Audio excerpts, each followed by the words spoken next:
여러분 안녕하십니까? 계속해서 원주에서 전해드립니다. 강원도와 횡성군 현대자동차가 횡성을 중심으로 전기차 등 미래차 산업 생태계 조성을 위해 오늘 강원도청에서 업무 협약을 체결했습니다.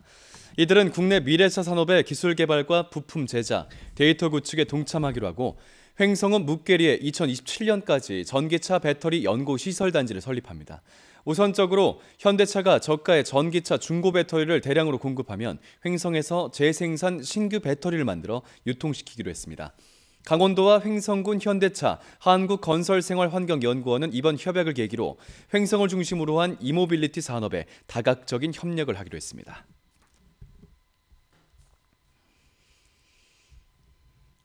더불어민주당 원주시 의원들이 아카데미 극장 철거 관련 행정 처리가 절차와 과정을 무시한 졸속 행정이라고 규탄하고 원주시장에게 사과를 요구했습니다.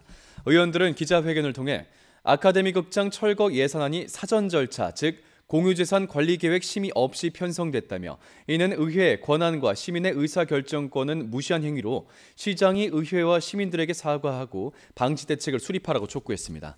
민주당 시의원들은 해당 안건이 이번 임시의 의사 일정에 포함된 것에 반발해 본회의에 이어 상임위까지 불참하며 안건 삭제를 요구하고 있습니다.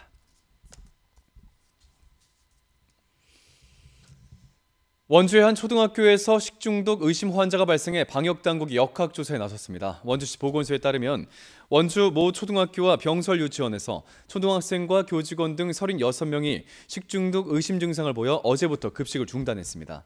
원주시는 보존식과 음용수, 의심 환자 등에서 검체를 채취해 강원도 보건환경연구원에 정밀 분석을 의뢰했습니다.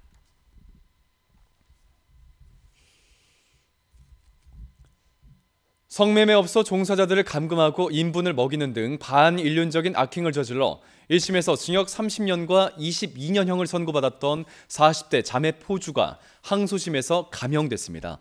서울고법 춘천재판부는 해당 자매와 검찰이 모두 항소했던 사건에서 형이 과하다는 자매 측의 입장을 받아들여 각각 징역 5년씩 감형해 주범인 48살 박모 씨에게는 징역 25년을, 언니 52살 박모 씨에게는 징역 17년형을 각각 선고했습니다. 이들 자매는 지난 2020년 원주에서 여성 종업원 4명을 감금한 채 인분이나 동물 사료를 먹이고 유사 성행위를 시키거나 폭행하는 등 반사회적인 범행을 저질러 구속 기소됐습니다.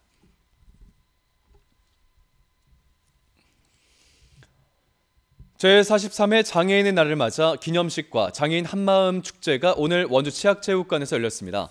원주시 장애인단체 연합회가 주관하는 이번 행사에선 모범 장애인과 장애인 권익과 복지 증진에 노력한 관계자들에 대한 시상이 진행됐습니다. 이어지는 장애인 한마음 축제에선 가수들의 축하 공연과 장애인들이 직접 참여하는 명랑 운동회, 댄스 페스티벌, 행운권 추첨 등이 마련돼 장애인들의 화합을 다졌습니다.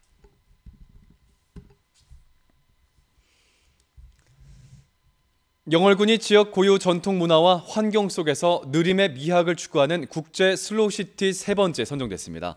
이에 따라 그간 느리게 걷기 행사 등 김삿간면을 중심으로 해왔던 슬로우시티 기조를 영월 전체까지 확산되도록 조례를 개정하고 자문위원회를 구성할 예정입니다. 국제 슬로우시티 연맹은 정책에서 슬로우시티 브랜드와 부합하는 부분을 적극적으로 활용할 것을 요청했습니다. 영월군은 지난 2012년 처음으로 슬로우시티에 선정된 뒤 5년에 한 번씩 재인증받고 있습니다.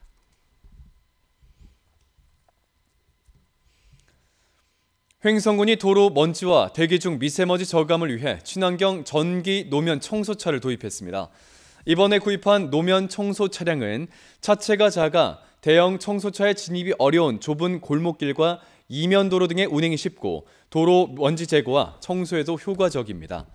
횡성군은 주민들의 생활과 밀접한 이면도로나 시장 인근 지역에 우선적으로 배치하고 하반기에 국비 지원을 받아 친환경 전기 청소 차량 1대를 추가로 구입해 운영할 예정입니다.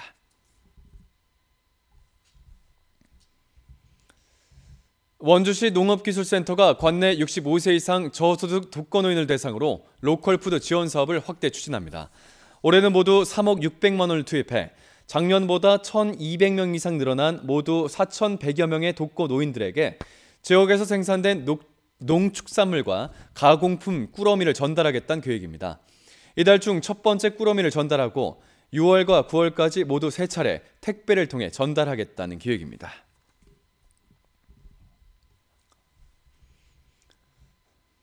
강원도가 농공단지 입주기업에 지원하는 물류비를 올해 절반가량 줄였습니다.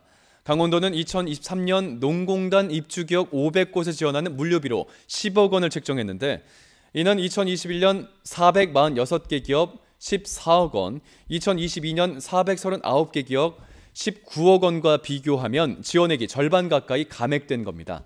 강원도는 예산 편성액보다 집행액이 저조해 보조금 예산을 줄였지만 기업당 물류비 한도는 400만 원에서 600만 원을 올렸다고 설명했습니다.